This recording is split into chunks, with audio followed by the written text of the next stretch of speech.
Ke informasi lainnya, pemerintah Kota Palembang bersama Badan Pengawas Obat dan Makanan terus mengawasi makanan yang dijual, baik produsen maupun pedagang di pasar dari zat berbahaya. Pemkot pun menghimbau produsen makanan untuk tidak menggunakan zat berbahaya pada makanan. Pemerintah Kota Palembang menggencarkan pengawasan makanan yang memuat kandungan kimia berbahaya. Program tersebut digalakkan di pasar-pasar tradisional, swalayan, dan para pengusaha UMKM. Pemkot bekerjasama dengan Badan Pengawas Obat dan Makanan dengan tujuan untuk menjaga masyarakat Sumsel dari paparan makanan berbahaya yang di dalamnya mengandung zat kimia seperti boraks dan pewarna kain.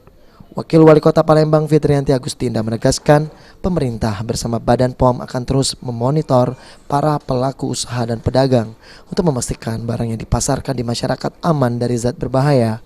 Tindakan tegas yang dilakukan Pemkot pada pedagang yang kedapatan menggunakan zat berbahaya diharapkan membuat pedagang jerah.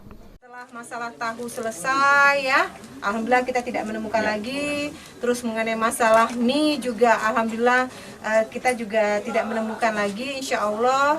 Dan juga terasi kemarin juga sudah sama-sama kita tahu bersama sudah ada pemusnahan, insya Allah oknumnya kapok ya, karena ada tindakan tegas dari pemerintah Kota Palembang. Nah sekarang kita masuk. Peningkatan pengawasan produk pangan perlu ditingkatkan untuk memberikan perlindungan maksimal kepada warga kota dari produsen nakal yang tidak memikirkan kesehatan konsumennya.